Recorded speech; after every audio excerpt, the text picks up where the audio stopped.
Hello students, आज की class में हमारा टॉपिक है कि वास्तविक संख्याओं पर संक्रियाएं अर्थात ऑपरेशंस ऑन रियल नंबर्स। इसमें से रियल नंबर को हम लोग जानते हैं कि दो भागों में हम लोग पढ़ सकते हैं। एक परिमेय संख्या है, रेशनल नंबर है, दूसरी अपरिमेय संख्या यानी इरेशनल नंबर है। उसमें से परिमेय संख्याएं यानी रेशनल नंबर में कौन कौन सी संक्रियाएं होती हैं उसके बारे में हम लोग सब पिछली क्लासेस में पढ़ चुके हैं। जैसे दो परिमेय संख्याओं को जोड़ना है, घटाना है, उनका गुणा करना है, उनका भाग देना, ये चार संक्रियाएं मुख्यतः होती हैं। और उसमें हमने एडिशन में और मल्टीप्लिकेशन में कुछ प्रॉपर्टीज भी पढ़ रखी हैं। कम्यूटेटिव प्रॉपर्टी पढ़ी है, एसोसिएटिव प्रॉपर्टी पढ़ी है, इस तरह की बहुत सारी चीजें हम लोगों ने पढ़ रखी हैं, यानी क्रम विनिमय नियम, ठीक है, और इस तरह के नियम हम लोगों ने पहले से पढ़ रखे हैं। अब हमें यहाँ पर जो डिस्कस करना है वो डिस्कस करना है कि अपरिमेय संख्याओं में कौन कौन सी संक्रियाएं पॉसिबल है, संभव हैं, और उनके गुण क्या क्या होते हैं। तो उसके पहले हमें ये देख लेते हैं शॉर्ट में कि दो परिमेय संख्याएं अगर हैं, उनको अगर हम जोड़ेंगे, उनको हम घटाएंगे, उनका गुणा करें, उनका भाग देंगे तो हमें हमेशा परिमेय संख्या ही मिलनी है। लेकिन अपरिमेय संख्याओं के साथ ऐसा नहीं है कि दो अपरिमेय संख्याओं का योगफल, गुणनफल, भागफल हमेशा अपरिमेय मिले, ऐसा जरूरी नहीं है। इन्हीं बातों पर हम अभी डिस्कस करते हैं और देखते हैं कि अपरिमेय यानी इरेशनल नंबर्स में कौन कौन सी प्रॉपर्टी होल्ड करती है। तो चलिए स्टडी करते हैं और देखते हैं। तो अगर हम इरेशनल नंबर को हम आई से रिप्रेजेंट करने जा रहे हैं, आई मतलब इरेशनल नंबर यानी अपरिमेय, यानी अपरिमेय संख्याएं, और आर से हम लोग रेशनल नंबर को रिप्रेजेंटेबल की आर से नहीं क्यू से कर देते हैं। क्यू से हम लोग रेशनल नंबर को रिप्रेजेंट कर लेते हैं और इसको परिमेय संख्या। तो यहां पर हमें कुछ बातें स्पष्टता समझनी पड़ेंगी। जैसे पहली बात तो यह है कि अगर एक इरेशनल और एक रेशनल नंबर में अगर इसे हमें जोड़ना है या घटाना है तो हमेशा ध्यान रखना होगा ये हमेशा इरेशनल यानी अपरिमेय ही मिलेगा। यानी अगर एक परिमेय और एक अपरिमेय को जोड़ें या घटाएं तो हमेशा अपरिमेय संख्या ही मिलेगी। जैसे एक उदाहरण स्वरूप देख लेते हैं, √2 हमें पता है कि ये अपरिमेय इरेशनल है और 2 हमें पता है कि ये रेशनल है, तो 2 + √2 ये इरेशनल हो जाएगा यानी अपरिमेय संख्या है। ऐसे ही कोई भी नंबर घटा भी सकते हैं, √2 - 2 ये भी क्या है, अपरिमेय संख्या है। तो इस तरह से हम ये देखते हैं कि हम परिमेय और अपरिमेय को अगर जोड़ेंगे, घटाएंगे तो हमेशा हमें अपरिमेय संख्या ही मिलती है। लेकिन नंबर 2 देखते हैं, अगर हम एक परिमेय और एक अपरिमेय दो अपरिमेय संख्याओं को अगर हम जोड़ते हैं या घटाते हैं यहां पर, तो हम ये कंफर्म नहीं है कि ये हमेशा अपरिमेय आएगी। ये अपरिमेय भी आ सकती है और परिमेय भी आ सकती है। कैसे? उदाहरण ले लेते हैं। जैसे मान लीजिए एक हमने अपरिमेय संख्या ले ली 2 + √2, ये अपरिमेय संख्या है। दूसरी अपरिमेय संख्या हमने ले ली 3 - √2, ये भी अपरिमेय संख्या है। इनको हम जोड़ दें, प्लस कर दें, तो √2 - √2 कैंसिल होकर के 6 आ जाएगा जो कि परिमेय संख्या है। लेकिन अगर हमने 2 + √3 प्लस 3 + √5 ले लिया, अब जोड़ेंगे तो 3 + 2 5 हो जाएगा और √3 + √5 एज इट इज आ जाएगा, और अब ये इरेशनल नंबर रह गया। तो मतलब दोनों संभावनाएं हैं जोड़ने या घटाने पर। ठीक ऐसी ही संभावनाएं गुणनफल और भागफल में भी हैं कि अगर हम दो परिमेय संख्याओं का गुणा करें या भाग करें तो हो सकता है, संभव है ये कि परिमेय हो जाए, और ये भी पॉसिबल है कि ये अपरिमेय ही रह जाए। तो दोनों संभावनाएं यहाँ पर होती हैं। लेकिन अगर ये एक अपरिमेय और एक परिमेय है तो डेफिनेटली ये अपरिमेय संख्या ही आपको मिलने जा रही है। अच्छा, अपरिमेय संख्याओं में अगर हम लोग देखें, संक्रियाएं करें, तो दो परिमेय संख्याओं को जोड़ेंगे तो और या गुणा करेंगे तो उसमें वो सारे गुण लगते हैं जो परिमेय संख्या में थे। जैसे क्रम विनिमय का नियम यानी कम्यूटेटिव लॉ जिसको हम कहते हैं। तो a + b = b + a होता है, मतलब स्थान परिवर्तन होता है। तो अगर आपने 2 + √3 लिखा हुआ है या √3 + 2 लिखा हुआ है तो दोनों बातें एक ही होती हैं। तो ये क्रम विनिमय नियम होता है। दूसरा होता है एसोसिएटिव लॉ। ठीक, तो एसोसिएटिव लॉ जो होता है उसमें हमें तीन संख्या लेनी होती है, यानी a प्लस बी प्लस सी पर होती है। जैसे मान लेते हैं कि 3 संख्याएं हमारी हैं, अपरिमेय a भी है, b भी अपरिमेय और c भी अपरिमेय है, तो हम a प्लस बी प्लस सी कर दें या a प्लस बी प्लस सी कर दें, दोनों बातें एक ही होती हैं। मतलब पहले a b को जोड़ के तब c जोड़िए या तो पहले b और c को जोड़ करके तब a जोड़िए, तो बातें एक ही होती है। इसको हम लोग कहते हैं कि एसोसिएटिव। तो इस तरह से ये एसोसिएट साहचर्य नियम जिसको कहते हैं हिंदी में, ये एसोसिएटिव लॉ होता है। तो ये सारे गुण धर्म ये पालन करती है। बट हम आगे बढ़ते हैं और अब ये देखते हैं कि अपरिमेय संख्याओं में हम लोग कैसे पता लगाएंगे देख करके कि अपरिमेय संख्या है या परिमेय संख्या है, तो वो हम लोग आसानी से बता सकते हैं। अब जैसे उदाहरण के रूप में अगर आपसे कोई क्वेश्चन ये करे कि 2 प्लस रूट 5 ये कैसी संख्या है, तो बेटा ये अपरिमेय संख्या है। क्यों अपरिमेय संख्या है? क्योंकि ये परिमेय है, ये अपरिमेय है। परिमेय और अपरिमेय का योग अपरिमेय होता है। इस वाले नियम से हम बता सकते हैं कि अपरिमेय संख्या होगी। तो ऐसे बहुत सारे नंबर्स आएंगे हमारे सामने, उनको हम देख करके बता सकते हैं कि परिमेय होगा या अपरिमेय होगा। अच्छा, तो आइए अब हम लोग प्रश्नावली 1.5 एनसीईआरटी की इसको सॉल्व करते हैं, जो कि इस गुणधर्म पर आधारित है। और हमें पहले ही प्रश्न में ये दे रखा है, पहचानना है हमें कि वो परिमेय संख्या है या अपरिमेय संख्या है। तो आइए पहले स्टार्ट करते हैं और इसके क्वेश्चन नंबर 1 का सेकंड पार्ट लेते हैं। सेकंड पार्ट में इन्होंने दे रखा है कि 3 प्लस अंडर रूट 23 और माइनस रूट 23। अच्छा, वैसे हम अगर प्रॉपर्टीज के आधार पर देखें तो हमें ये पता चलेगा ये जो 3 प्लस रूट 23 ये अपरिमेय संख्या है और जो रूट 23 ये भी अपरिमेय है। तो दो अपरिमेय संख्याओं का जो डिफरेंस है, अंतर है, वो जरूरी नहीं है ना कि अपरिमेय ही आएगा। अभी हम लोगों ने प्रॉपर्टी पढ़ रखी, दो अपरिमेय होंगे तो परिमेय भी हो सकता है, अपरिमेय भी। लेकिन इसे हमें पहले सरल करके देखना होगा, तुरंत देख के नहीं बताना। तो हम इसको सरल करते हैं और इसको जब ब्रैकेट ओपन करेंगे तो 3 plus root 23 minus root 23 minus और प्लस ये कैंसिल हो जाएगा 3, जो कि एक परिमेय संख्या है। तो हमारा उत्तर क्या हुआ कि ये संख्या वास्तव में परिमेय संख्या है। इसको रूट 23 देख करके हम ये नहीं कह देंगे कि अपरिमेय संख्या है, बल्कि पहले इसको सॉल्व करेंगे। क्योंकि प्लस 23 और रूट 23 और माइनस रूट 23 कैंसिल हो जाएगा, तो जो हमें संख्या मिल रही है वो परिमेय संख्या होगी। तो इस तरह से ये इसका सेकेंड पार्ट होता है। फिर इसी तरह से हम देख सकते हैं कि ऐसे ही थर्ड पार्ट है 2 रूट 7 अपॉन 7 रूट 7। अभी भी हम इसको ये ध्यान रखेंगे कि रूट 7 देखते ही हमें नहीं बताना है कि यह अपरिमेय संख्या होगी।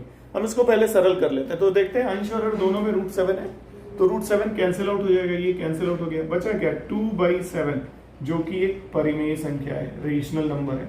यानी कंफर्मली हम ये कह पा रहे हैं कि ये परिमेय संख्या होगी, रेशनल नंबर होगा। इसी तरह से हम आगे के पार्ट्स को भी कर सकते हैं और बहुत आसानी से बता सकते हैं कि जैसे फोर्थ है 1/√2। अब आप ये कह सकते हैं कि हाँ ये जो है वो अपरिमेय है, क्योंकि 1 जो है वो परिमेय है लेकिन √2 अपरिमेय। सरल करने पर भी √2 कहीं कैंसिल नहीं आउट नहीं होगा, √2 बचा रहेगा, इसलिए ये हमेशा क्या बोली जाएगी, अपरिमेय संख्या होगी। फिफ्थ दे रखा है 2 पाई, तो हम लोगों ने पहले से पढ़ रखा था कि पाई हमेशा इरेशनल यानी अपरिमेय होता है, तो 2 पाई भी क्या होगा, अपरिमेय संख्या ही होगी। ये एक परिमेय और एक अपरिमेय पढ़ रखा हम लोगों ने। परिमेय और अपरिमेय का गुणनफल, भागफल, जोड़ना घटाना, एडिशन सब्ट्रैक्शन, सब इरेशनल यानी अपरिमेय होता है। तो इस तरह से हम लोग इन प्रॉपर्टीज को बेस मान करके ऐसे प्रश्नों को हल कर सकते हैं और बता सकते हैं कि संख्या जो आ रही है वो परिमेय होगी या अपरिमेय होगी। तो क्वेश्चन नंबर 1 ये था। अब इसी तरह से हम चलते हैं आगे और क्वेश्चन नंबर 2 पर। क्वेश्चन नंबर 2 में इन्होंने क्या दे रखा है कि निम्नलिखित व्यंजकों में से प्रत्येक व्यंजक को सरल कीजिए, यानी हमें सरल करना है। तो हम दूसरे का एक पार्ट लेकर के देख लेते हैं। फर्स्ट पार्ट है 3 प्लस √3 इंटू 2 प्लस √2। अब हम क्या करेंगे, इसको हम स्टेप वाइज मल्टीप्लाई करेंगे। तो उसके लिए हमें क्या करना होगा, पहले हम 3 से इन दोनों को मल्टीप्लाई करेंगे। तो आप ऐसे लिख सकते हैं स्टेप में कि पहले ये 3 ले लिया और फिर इसके साथ ये 2 प्लस √2 हो गया। फिर यहाँ पर प्लस √3 था तो प्लस √3 लिख करके अभी ब्रैकेट में 2 प्लस √2 लिख दिया, ये हो गया। अच्छा, फिर आगे बढ़ते हैं, इसको सॉल्व करते हैं। 3 2 6 हो जाएगा, प्लस 3√2 ही रहेगा, ये 2√3 लिख सकते हैं इसको हम लोग, प्लस √3 इंटू √2 ये √6 हो जाएगा। अब इसको हम आगे सरल नहीं कर पाएंगे क्योंकि इसमें √2 है, √3 का पद है, ये √6 का है, ये इसमें कोई इरेशनल पार्ट नहीं है, तो अब ये एज इट इज ऐसे ही रहेगा। और आप देख सकते हैं कि ओवरऑल ये संख्या आप कैसे कह सकते हैं, दिस इज इरेशनल नंबर, यानी ये अपरिमेय संख्या आ रही है क्योंकि इसमें √2, √3 और √6 ये बाकी है। तो इस तरह से हम इन प्रश्नों को हल कर सकते हैं और स्टेप वाइज हमें करना होगा, मल्टीप्लाई करना होगा और ब्रैकेट को ओपन करना होगा। साइन का विशेष ध्यान रखना है कि कब प्लस लेना है कब माइनस लेना है। ऐसे ही हम और भी भाग कर सकते हैं, जैसे सपोज हमने ले लिया इसका सेकेंड पार्ट 3 + √3 इंटू 3 - √3। वैसे तो हमारे पास सूत्र है कि a + b और a - b का हम लोग सूत्र लगा सकते हैं, a² - b² होता है, लेकिन इसको हम गुणनफल के नियम से करते हैं, साधारण नियम से। तो हम इसको लिखेंगे 3 - √3, मतलब इस 3 के साथ पहले इनका गुणनफल, फिर प्लस √3 और फिर इसके साथ इसका गुणनफल 3 - √3। अब ब्रैकेट ओपन करते हैं, 3 3 = 9 हो जाएगा, -3 √3 ही आएगा ये, प्लस 3 √3 आ जाएगा ये, और माइनस √3 इंटू √3 देखिएगा ध्यान से, ये √9 हो जाएगा। और √9 को हम लोग 3 लिख सकते हैं क्योंकि अंडर √9 का या 9 का वर्गमूल हम कह सकते हैं वो 3 आता है, तो ये आ जाएगा 3। अब आप 3 - √3 और ये कैंसिल हो जाएगा क्योंकि दोनों सेम है, साइन अपोजिट है। 9 - 3 कितना आ गया 6, जो कि एक परिमेय संख्या है। तो इस तरह से हम प्रश्नों को हल कर सकते हैं, सरलीकरण कर सकते हैं बहुत आसानी से। बाकी के भाग जो 2 बचे हुए हैं वो भी आप बहुत आसानी से कर सकते हैं, तो उसको आप इस तरह से सरल कर सकते हैं। अगला क्वेश्चन यानी क्वेश्चन नंबर 3 पर आते हैं और उसमें देखते हैं, उसमें प्रश्न में ये लिखा हुआ है कि पाई को हम लोग हमेशा अपरिमेय संख्या मानते हैं, जबकि पाई एक्चुअली होता क्या, एक अनुपात होता है। किसका किसका अनुपात होता है, तो पाई बराबर c/d, जहां पर c जो है, c इसको इंग्लिश में सरकमफेरेंस यानी वृत्त की परिधि, और d जो है वो है डायमीटर यानी व्यास। तो ये परिधि और व्यास का एक अनुपात होता है। तो अब प्रश्न ये कर रहे हैं कि अगर ये अनुपात है और c और d, तो वृत्त की परिधि और वृत्त का जो व्यास है वो तो हमेशा परिमेय संख्या होता है, तो परिमेय संख्याओं का अनुपात फिर परिमेय आना चाहिए। तो ऐसा क्यों, ये विरोधाभास क्यों आ रहा है? पाई जो है वो अपरिमेय होता है, जबकि हमें ये दिख रहा है कि अनुपात है, अनुपात तो परिमेय होना चाहिए था। तो इसमें कोई विरोधाभास नहीं है, ये एक्चुअली पाई हमेशा परिमेय ही होता है, क्योंकि यहां पर देखें ये जो अनुपात निकाला जाता है ये नाप करके निकाला जाता है, यानी मेजरमेंट लेके निकाला जाता है। तो मेजरमेंट में हम किसी भी अगर वृत्त का ये परिधि नापे या उसका व्यास नापे तो हमें बिल्कुल होल नंबर में या एग्जैक्ट नंबर्स नहीं मिलेंगे। जरूरी थोड़ी कि आपको 3.5 एग्जैक्ट मिल जाए या 3 सेंटीमीटर एग्जैक्ट मिल जाए, वो 3.0001 भी तो हो सकता है। उसको हम कैसे मेजर करेंगे, हमारे पास ऐसा इंस्ट्रूमेंट नहीं है जो एग्जैक्ट मान दे पाएगा। तो ये जरूरी नहीं कि जो मान हम ले रहे हैं वो एग्जैक्ट मान आ रहा है, वो एक्चुअली सन्निकट मान होता है। तो चूंकि C और D ये नापा हुआ मान है, और नापा हुआ मान जरूरी नहीं कि परिमेय हो, इसलिए C और D जरूरी नहीं कि दोनों परिमेय संख्या हो, इसलिए ये अनुपात जो है परिमेय नहीं होगा, ये अपरिमेय होता है, इसलिए जो है पाई अपरिमेय संख्या है। तो आगे बढ़ते हैं और अगले नेक्स्ट क्वेश्चन पर चलते हैं। क्वेश्चन नंबर 4 जो दिया हुआ है, क्वेश्चन नंबर 4 में हमें क्या करना है कि संख्या रेखा पर हमें एक दशमलव में अंक दिया हुआ है, उसे प्रदर्शित करना है। तो अभी तक हम लोगों ने संख्या रेखा पर अंडर रूट में संख्याओं को प्रदर्शित किया था, √x हमने प्रदर्शित किया था। लेकिन अगर यहां पर x हमने 2 लिया, 3 ले लिया, 4 ले लिया, 3 ले लिया, 5 ले लिया, 6 ले लिया, 7 ले लिया, 8 एंड सो ऑन ये लिया, तब तो हमने संख्या रेखा पर इसको आसानी से प्रदर्शित कर दिया था, √2, √3, √5, √6 एंड सो ऑन। लेकिन अगर ये x दशमलव में आ जाए, जैसे ये, अब हम इसको संख्या रेखा पर कैसे प्रदर्शित करेंगे? तो क्वेश्चन नंबर 4 में यही है कि हमें √9.3 को संख्या रेखा पर प्रदर्शित करना है।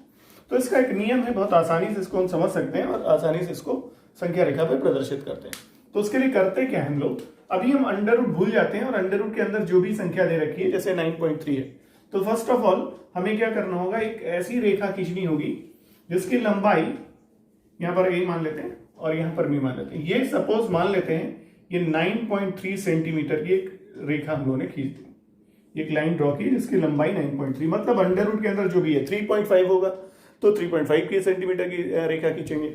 अंडर रूट 6.5 होगा तो 6.5 सेंटीमीटर की रेखा खींचे, मतलब रूट हटा करके जो भी अंदर एक्स दिया हुआ है उसके इक्वल हमने एक रेखा खींच दी। फिर आगे क्या करना होगा, अब आपको यहां से बी से 1 सेंटीमीटर एग्जैक्ट आगे जाना होगा सी पर। ये कितनी डिस्टेंस होनी चाहिए, 1 सेंटीमीटर की डिस्टेंस होनी चाहिए। तो 1 सेंटीमीटर की डिस्टेंस आपको लेनी है, ये हमेशा लेना है। मतलब ये हुआ कि अगर अंडर रूट 3.5 आपको ड्रॉ करना है तो 3.5 बनाए फिर 1 + 1 कर लिया। अंडर रूट 6.5 बनाना है तो 6.5 बना के +1 कर लिया।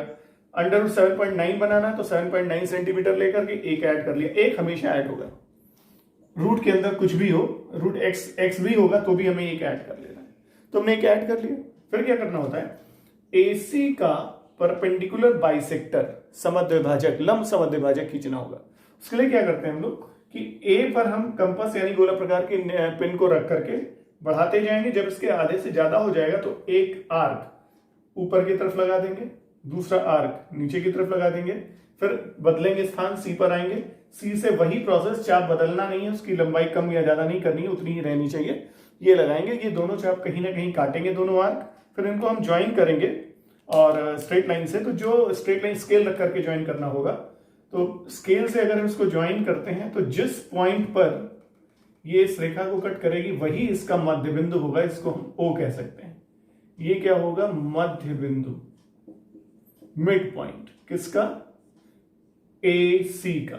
तो ये है AC का मध्य बिंदु, मिड पॉइंट हो गया। फिर क्या करना होता है, हमें यहां पर अपने कंपास की निडल को यानी गोला प्रकार की पिन को रखना होगा। पेंसिल को यहां पर रख करके एक अर्धवृत्त खींचना होगा, जो अर्धवृत्त ऐसे जाएगा, मतलब A और C को मिलाना होगा। तो एक अर्धवृत्त हमें बनाना है, सेमी सर्कल बनाना है, जिसमें त्रिज्या सेंटर O होगा, त्रिज्या OA के बराबर होगी, और हमने ये इस तरह से खींच दिया। फिर हमें क्या करना होगा कि हम आएंगे इस B बिंदु पर, ठीक है।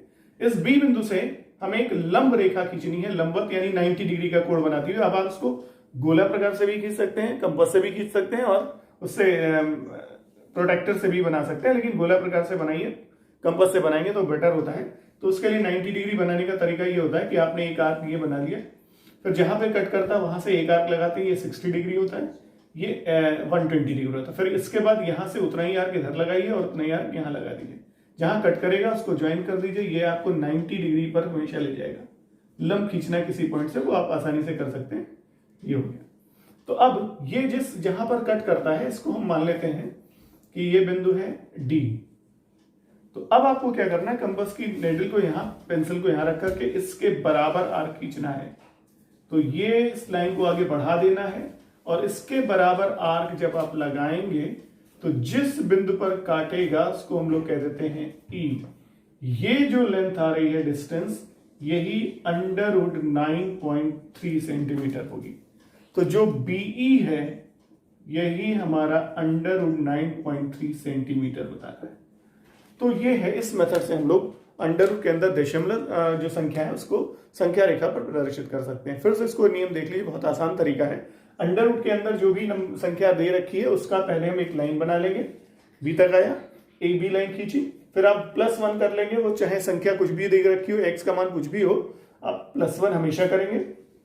फिर A और C का लंब समद्विभाजक खींचेंगे जो इसको O बिंदु पे काटेगा। फिर O से को सेंटर मान करके एक त्रिज्या OA त्रिज्या लेता हुआ एक अर्धवृत्त खींचेंगे। फिर इसके बाद B बिंदु पर आएंगे जो 9.3 सेंटीमीटर के बाद मिला था, वहां से एक लंब रेखा खींच देंगे। तो ये लंब रेखा जिस अर्धवृत्त को जहां काटेगी उसको D ले लेंगे। तो BD जो आ रहा है वही लेंथ अंडर रूट 9.3 होगा। उसको संख्या रेखा पर प्रदर्शित करने के लिए उतना ही आर्क यहां ले लेंगे, और जो BE हमें मिलेगा वही अंडर रूट 9.3 सेंटीमीटर होगा। तो इस तरह से हम दशमलव अंडर रूट x, जहां पर x दशमलव संख्या है, को आसानी से संख्या रेखा पर प्रदर्शित कर सकते हैं।